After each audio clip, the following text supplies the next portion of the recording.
And welcome to Cooking at Wonder World. This morning's been very busy. I prepared this turkey which arrived yesterday on a bed of potatoes and onions and carrots.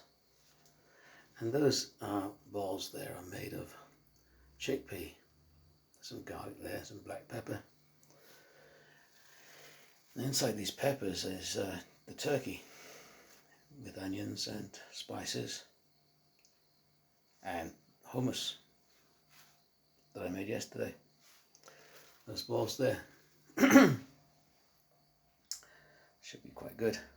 I'll bake that later. It's still a little bit frozen there, turkey.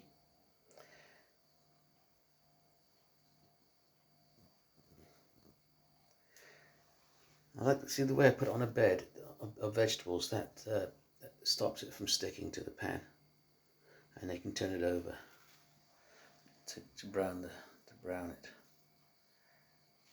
And